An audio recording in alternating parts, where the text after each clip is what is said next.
자, 교과서 48페이지에 48, 49, 50, 48, 49, 50 고려시대 불교를 중심으로 수업하겠습니다. 보이죠? 오늘의 포인트 의천이라는 스님, 진울이라는 스님. 오케이? 자, 이거 중심으로 볼게요. 교과서 48페이지입니다.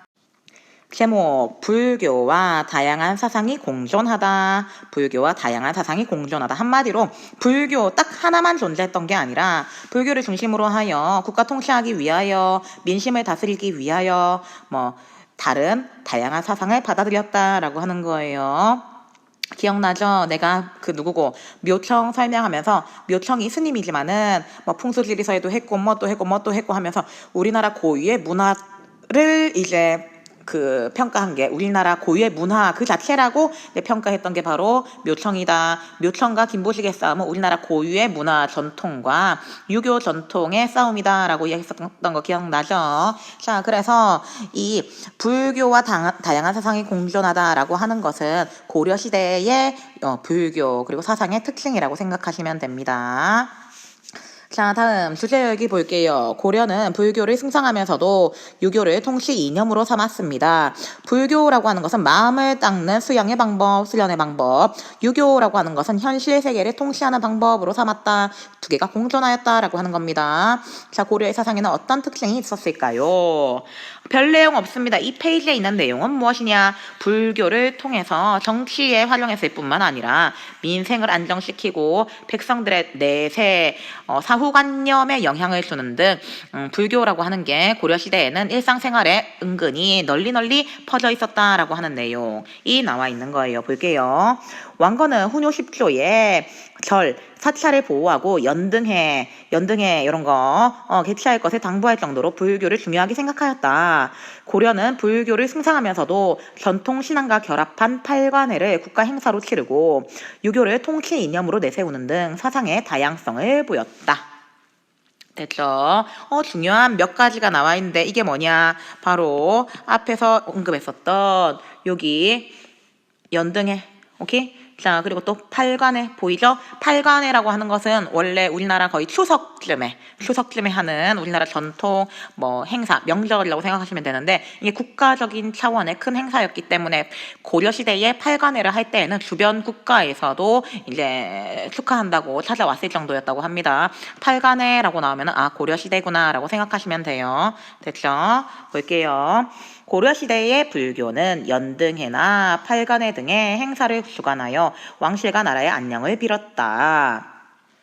자, 불교 사원은 면세 혜택을 받으면서 세금 면제 받으면서 신도들에게 토지를 시주받아 경제력을 확대하였다. 이를 바탕으로 가난한 사람들을 치료해주고 식량을 나누어주는 구호 활동을 하였다. 자, 불교가 아름답게 그리고 또 원래 의도대로 이제 운영할 때 활동을 할 때는 이런 거예요. 일상생활에서도 장례식을 치르거나 제사를 불교식으로 치르는 것이 일반화될 정도로 고려인들에게 불교의 영향력은 컸다. 일상생활에서 불교가 미치는 영향력이 매우 컸다. 이 때문에 고려의 지배층은 불교를 포용하여 통치에 활용하고자 하였다. 불교를 이용하여 백성들을 통제하고자 하였다라고 하는 것들이 나와 있습니다.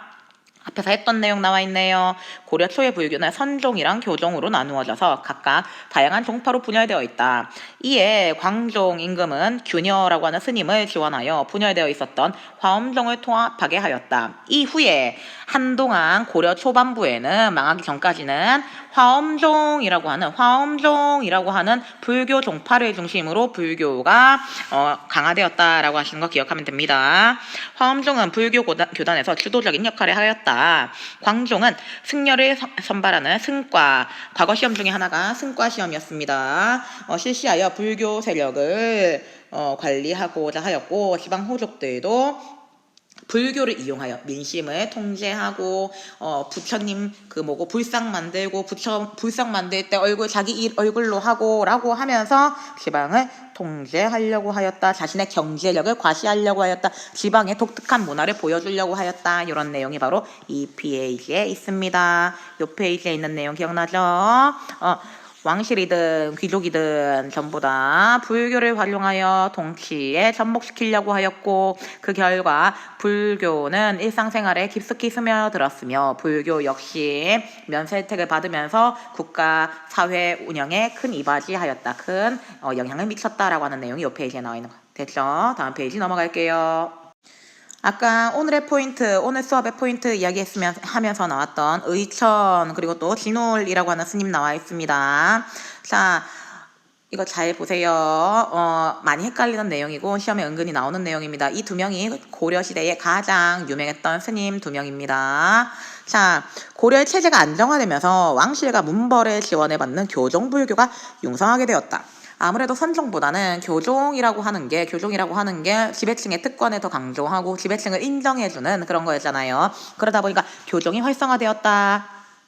왕실은 왕자 출신으로 이야기했었던 것 같은데 고려시대에는 워낙에 불교가 강했었기 때문에 왕이든 귀족이든 아들이 많다라고 하면 그 아들 중에 한 명은 무조건 스님으로 만듭니다. 그래서 권력을 장악을 해요. 뿐만 아니라 이제 불교가 많이 타락할 때가 됐기 때문에 아들 중에 한 명을 절을 만들고 주지스님 만들어서 세금을 탈세하는 방법으로 사용하기도 했었습니다. 왕자 출신으로 스님이 된 의천을 후원하였다. 의천은 왕실과 밀접했던 화엄종, 아까 나왔던 화엄종, 교종의 일파를 중심으로 교종을 통합하고 나아가 천태종이라고 하는 새로운 종파를 만들었다. 첫 번째, 의천 특징 첫 번째, 왕자 출신이다. 두 번째, 교종에도 여러 가지가 있었는데 교종을 무엇을 중심으로 통합하느냐? 여러분 예를 들어 5반을 통합해야 되는데 5반을 누구를 중심으로 통합하느냐, 단임을 중심으로 통합하느냐, 부단임을 중심으로 통합하느냐, 반장을 중심으로 통합하느냐라고 하는 그런 차이가 있을 거 아니에요. 화엄종이라고 하는 종파를 중심으로 교종을 통합하고 나아가 교종의 새로운 종파를 아예 새로 만들었다. 화엄종보다 더 중요한 거, 화엄종 말고 우리 이제 이 종파를 믿자라고 하는 천태종이라고 하는 걸 새로 만들었다. 의천 천태종, 천천 똑같으니까 외우기 쉽겠네요. 뿐만 아니라 교종이랑 선종도 나눠져 있었기 때문에 그런데 의천이라고 하는 스님은 교종을 더 좋아했었기 때문에 교종을 중심으로 하여 선종을 통합하려고 하였다. 교종이 짱이야 라고 하는 거죠. 그리고 교관겸수, 교종이 중요하고 그거와 겸하여서 수련을 하자라고 하는 거. 선종이 교종을 중심으로 통합되려고 한다라고 하는 게 여기서 티가 납니다. 교관겸수. 의천이 중요하게 주장했었던 용어예요. 기억하세요. 의천 하면 교관겸수. 하지만 이거는 왕의 힘을 이용하여 강제로 통합하려고 했었던 거였기 때문에, 불교를 통합하려고 했었던 거였기 때문에 결국 의천이 죽은 다음에는 종파 간의 대립이 훨씬 심해지게 되었고 결국 불교가 점점 타락하게 되었다 나와 있습니다. 불교계는 권력층과 더욱 밀착하게 되었다. 당시 사원은 면세 혜택과 지배층의 후원 등을 바탕으로 경제력을 갖출 수 있었다. 오케이. 이게 바로 의천의 내용이다. 의천, 여기 스님 나와 있네요. 의천. 예전 학교에서 애들이 의천 스님 얼굴 자세히 봐라 라고 하니까 애들이 데프콘 닮았다고 하더라고요. 그렇게 해서 외우든가 하세요. 여기 있는 스님은 진울이거든요. 애들 진울 그때 누구 닮았다 했더라. 진울 그때 조정치 닮았다고 하더라고요. 여러분 외우려면 외우세요. 다음, 진울이 훨씬 중요해요. 진울이 사실 별 곱하기 1개, 의천은 별 곱하기 1000개 정도입니다. 그런데 둘이 비교하는 거는 별 곱하기 1개예요. 한 명만 단독으로 나오는 문제보다는 비교가 좀 많이 나옵니다. 진울이라고 하는 스님은 왜 불교 개혁을 주장하였을까? 바로 의천의 마지막 문장 요거 때문이다. 불교가 타락하였다라고 하는 거죠. 첫 번째 줄에 봅니다. 불교계가 외형적인 발전에 치중하여 세속적으로 변하게 되었다. 불교계 역시 돈 하게 되었다. 그러다 보니까 불교는 돈을 버는 수단이 아니다. 세금을 탈세하는 수단이 아니다. 라고 하면서 종교 본연의 역할에 전념할 것을 주장하는 결사 나와 있죠. 뜻이 같은 사람들이 공통의 목적을 이루기 위해서 만든 단체. 결사 운동을 하게 되었다. 이러한 신앙, 종교 결사 운동, 신앙과 관련된 신앙 결사 운동은 지방 세력의 후원을 받으면서 성장하였다. 호족들이 도와주었다. 중앙 중심으로 불교 개혁하지 마라. 지방을 중심으로 하자라고 하는 겁니다. 가장 영향력이 컸던 결사, 신앙 결사 운동은 선종 중심의 선종의 스님이 만들었던 진울이라고 하는 스님이 만들었던 수선사 결사 운동이다. 수선사라고 하는 게 절대 절의 이름이 아닙니다. 운동의 이름이 수선사인 거예요. 자, 진울은 동그라미 1번에 교종과 선종의 갈등을 해결하려고 하였다. 하지만 이 스님이 선종 스님이었기 때문에 뭐라고 한다? 동그라미 2번에 선종을 중심으로 교종을 통합하려고 한다. 나와 있어요. 또한 내 마음이 부처다라고 하는 사실을 깨닫고 아무래도 선종 스님이다 보니까 깨달음을 강조하죠. 꾸준히 수행할 것을 주장하였다. 자, 옆에 필기 보이죠? 도노점수. 도노점수는 뭐냐? 이게 바로 깨닫는 거예요. 깨닫는 거. 깨닫고 정해쌍수. 이게 바로 꾸준히 수행하자라고 하는 겁니다. 여기 나와 있는 내 마음이 부처라는 것을 깨닫고 도노점수 하고 꾸준히 수행하자. 정해쌍수 하자라고 하는 말이에요. 자, 비슷한 시기에 스님이 한 명 더 있습니다. 비슷한 시기에 스님 한 명 더. 그 사람의 이름은 뭐냐? 요새. 요새 날씨가 노노노노. 사람 이름이 요새예요. 요새의 운동은 백년사 결사 운동입니다. 자, 그래서 사실 진울이라고 하는 사람은 약간 권력과 관련 있는 사람이었는데 반해 이 요새라고 하는 스님은 완전 대중 중심의 불교 개혁 운동을 추진하였던 사람이다. 기억하세요. 자, 그러하였다. 하지만 이러한 신앙 결사 운동은 시간이 지남에 따라 점차 개혁적인 모습과는 벌어져 갔다. 원간석기의 불교계는 왕실 및 권문세족과 결탁해서 토지를 늘려가며 고리대금업, 러시엔 땡땡, 미즈 땡땡 이런 거죠. 자, 그리고 또 상업을 통하여 부를 축적하는 등 정말 종교와는 1도 관련 없는 타락한 모습을 보였다. 한 번만 더 볼게요, 여러분. 의천은 왕자 출신이었다. 화엄종을 중심으로 교종을 1단계로 통합한 다음에 천태종을 중심으로 하여 교종을 중심으로 그러니까 천태종을 중심으로 선종을 통합하려고 하였다. 화엄종을 중심으로 교종 통합하고 천태종을 중심으로 선종 통합하려고 하였다라고 하는 거 기억하시면 되고, 하지만 의천 죽은 다음에는 다시 대립은 심화되었고 의천이 강조했었던 수행 방법은 교간겸수였다. 진울은 선종계통의 스님이었다. 수선사 결사 운동을 했다. 교종과 선종의 갈등을 해결하기 위하여 선종을 중심으로 교종을 통합하려고 하였다. 새로운 종파를 만들었다. 이 종파 이름이 지금 우리나라의 불교 대부분이 바로 이거예요. 조계종을 만들었고, 자, 진울 스님이 강조했었던 수련 방법이 무엇이었느냐? 도노점수, 내 마음이 부처라는 것을 깨닫자, 정해쌍수, 꾸준히 수행하자라고 하는 거. 됐죠? 한 명 더 나와 있네요. 요새 백년사 결사 운동을 했었던, 자, 이것도 운동 이름이지 절 이름 아닙니다. 요새 백년사 결사 운동, 대중적인 불교 개혁 운동을 하였다. 하지만 이것은 그 당시에 사회 부패, 부정부패와 결탁되면서 더 안 좋아지게 되었다라고 하는 내용 나와 있습니다. 됐죠? 다음 페이지 볼게요. 자, 여기는 이제 불교 이외에도 유교라든가 풍수지리설, 도교라고 하는 다양한 사상으로 인하여 고려는 운영되었다. 고려라고 하는 나라는 불교라고 하는 유일무이한 아무도 건드릴 수 없는 막대한 종교 권력에 의해서 움직인 게 아니라 사람의 정신수양, 내세, 그리고 또 일상생활에 영향을 준 거는 불교였지만 그 이외의 정치 이론이라든가 기타 등등 다른 부분에서는 다양한 사상과 함께 연계하였다라고 하는 내용 나와 있습니다. 특히 유교 같은 경우에는 정치, 통치, 현실 문제를 해결하기 위해서 중요했겠죠. 볼게요.